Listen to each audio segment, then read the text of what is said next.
മുസ്ലിങ്ങളെ ദ്രോഹിച്ചതിന് ശേഷം ക്രിസ്ത്യാനികളെ ദ്രോഹിക്കാനായി കൊണ്ടുവരുന്ന FCRIയിൽ അതിശക്തമായ നിലപാട് പറഞ്ഞ് ഹൈബി ഈഡൻ. നമ്മുടെ വലതുപക്ഷ സുഹൃത്തുക്കളുടെ ഏറ്റവും വലിയ പ്രശ്നം എന്ന് പറഞ്ഞാൽ യഥാർത്ഥത്തിൽ അവരോട് ചോദിച്ച FCRI ഒക്കെ ക്രിസ്ത്യൻ സമൂഹത്തിന്റെ നന്മയ്ക്ക് വേണ്ടി കൊണ്ടുവരുന്നതാണെന്നൊക്കെ പറഞ്ഞോളെ. അവർ ഈ കമ്മ്യൂണിസ്റ്റുകാരെ പോലാണ്. അവരെ തോറ്റു എന്നവരെ കൊണ്ട് സമ്മതിപ്പിക്കാൻ ഭയങ്കര ബുദ്ധിമുട്ടാണെന്ന് കമ്മ്യൂണിസ്റ്റുകാരെ കുറിച്ച് പറയാറുണ്ട്. അതേപോലെ ഒരു കാര്യം തെറ്റാണെന്നോ അല്ലെങ്കിൽ ബാക്കി സമുദായങ്ങൾക്ക് ദോഷകരമാണെന്നോ ഈ തീവ്ര ഹിന്ദുത്വവാദികളെയും വലതുപക്ഷവാദികളെയും പറഞ്ഞ് മനസ്സിലാക്കാൻ വലിയ ബുദ്ധിമുട്ടാണ്. അവരുടേതായ കള്ള ന്യായങ്ങളും മറ്റും പറഞ്ഞുകൊണ്ടിരിക്കും. നമുക്ക് എന്തായാലും ഹൈബിയുടെ പ്രതികരണം കാണാം. FCRI അടക്കം വന്നാൽ എന്താണ് അപകടം എന്നുള്ള വിഷയങ്ങളും കാണാം. ഇപ്പോ തന്നെ ക്രിസ്ത്യാനികൾ BJPയുടെ ഔദാര്യത്തിലുമാണ്, കരുണയിലാണ് ജീവിക്കുന്നത് എന്ന സ്വരത്തിലാണ് PC ജോർജ് അടക്കമുള്ളവർ സംസാരിക്കുന്നത്. യഥാർത്ഥത്തിൽ അതിനെതിരെ ആഞ്ഞടിച്ചിരിക്കുകയാണ് നല്ലൊരു മതസൗഹാർദ്ദവാദിയായ, നല്ലൊരു രാഷ്ട്രീയ യുവ നേതാവായ ക്രിസ്ത്യൻ സമൂഹത്തിൽ നിന്നുള്ള ഹൈബി. BJPയുടെ കരുണയിലാണ്, BJPക്കാരുടെ കാരുണ്യത്തിലാണ് കേരളത്തിലെ ക്രൈസ്തവർ ജീവിക്കുന്നത് എന്നാണ് PC ജോർജും. യഥാർത്ഥത്തിൽ അദ്ദേഹം ഹൈബിയുടെ മാന്യത കൊണ്ടാണ്. PC ജോർജ് സാറ് പറയുന്നത് കേട്ടാൽ തോന്നും ക്രിസ്ത്യാനികളെല്ലാം BJPയുടെ ഔദാര്യത്തിലാണ് ജീവിക്കുന്നത്. ഇപ്പോഴേ ഇങ്ങനെയാണെങ്കിൽ കേരളത്തിലടക്കം അധികാരം കിട്ടിയാൽ എന്തായിരിക്കും?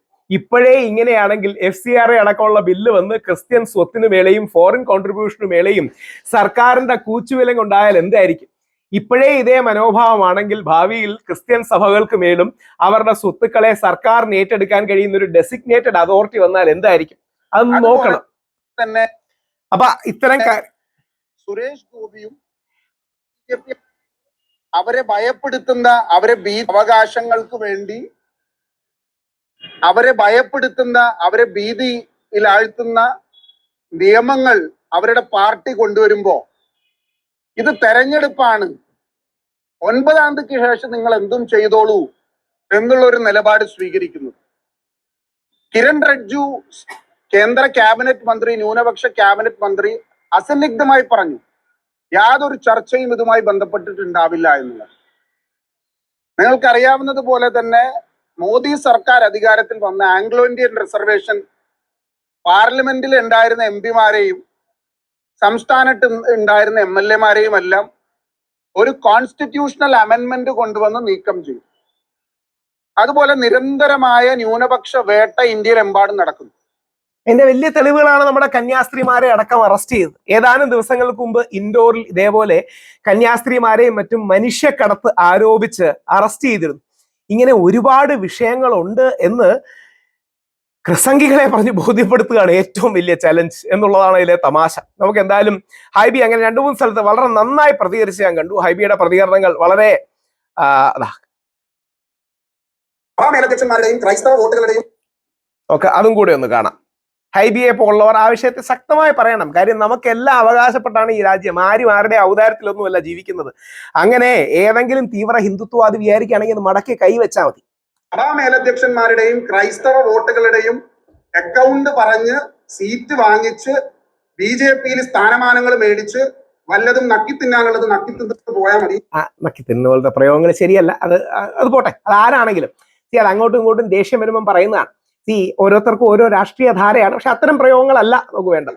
കേരളത്തില് ഇന്ത്യയിൽ വരുന്ന 2.25% ക്രൈസ്തവര് BJPയുടെ കരുണയിലാണ് ജീവിക്കുന്നത് എന്ന് PC ജോർജിന്റെ അത് PC ജോർജ് സാർ പറഞ്ഞത് വളരെ തെറ്റാണ്. എന്താണ് ക്രിസ്ത്യാനികളെ BJP ചുമന്നോന്ന് നടക്കുകയാണ്, അതായത് ക്രിസ്ത്യാനികളെ എന്തോ ബാധ്യത പോലെ കാണുകയാണ്. നേരെ തിരിച്ച് നമ്മുടെ എല്ലാം അഭിമാനമാണ് ക്രിസ്ത്യൻ സമൂഹം.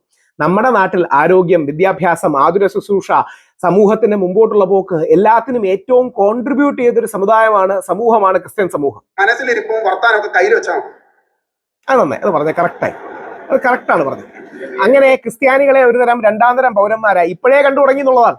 പണ്ട് മുസ്ലിങ്ങൾക്ക് മാത്രമേ ഉള്ളായിരുന്നു. ക്രിസ്ത്യാനികളെ 2ാം-തരം പൗരന്മാരെ കൊണ്ട് നിങ്ങളെ എന്തോ ചുമന്നുകൊണ്ട് നടക്കുകയാണ് എന്ന് പറയുന്ന ആറ്റിറ്റ്യൂഡ് വളരെ മോശകരമാണ്. നമ്മുടെ നാടിന്റെ 2000 വർഷങ്ങളായി BJP ഉണ്ടായിട്ട് എത്ര വർഷമായി കാണും? BJP ഉണ്ടായിട്ട് അല്ലെങ്കിൽ BJPയും RSS അടക്കം ഉണ്ടായിട്ട് 100 വർഷമല്ലേ ആയിട്ടുള്ളൂ. നമ്മുടെ നാട്ടിൽ 2000 വർഷങ്ങളായി സന്തോഷത്തോടെ നമ്മളോട് ഇടപഴകി നമ്മുടെ നന്മയ്ക്ക് വേണ്ടി പാലിൽ പഞ്ചസാര ചേർക്കുന്നത് പോലെ നമ്മുടെ നാടിന്റെ മാധുര്യം വർദ്ധിപ്പിക്കുന്ന ക്രിസ്ത്യൻ സമൂഹം BJP ചുവന്നോന്ന് നടക്കുകയാണ്, BJPയുടെ എന്താ പറയുക ബാധ്യതയാണ് എന്നൊക്കെ പറയുന്നത് ഭയങ്കര മോശമാണ്. ഇത് തന്നെ സെൻകുമാർ സാറും പറഞ്ഞിരുന്നു. എന്തോ അതായത് ക്രിസ്ത്യൻ സമൂഹത്തിന്റെ രക്ഷ BJP ആണ് എന്ന്. ലോകത്ത് 250 കോടി ക്രിസ്ത്യാനികളുണ്ട്. ആ ക്രിസ്ത്യാനികളെ കുറിച്ചാണ് പറയുന്നത്. ലോകത്ത് 100-ലധികം ക്രിസ്ത്യൻ മെജോറിറ്റി അല്ലെങ്കിൽ 100ഓളം ക്രിസ്ത്യൻ മെജോറിറ്റി രാജ്യങ്ങളുണ്ട്. അവരെല്ലാം വെച്ചാണ് BJP ആണ് അവരുടെ രക്ഷ എന്ന് പറയുന്നത്.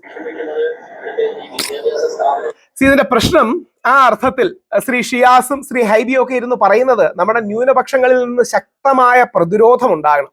ഹിന്ദുത്വവാദികൾക്കെതിരെ ഞങ്ങൾ ഹിന്ദുക്കൾ പരമാവധി പ്രതിരോധം തീർക്കാറുണ്ട്.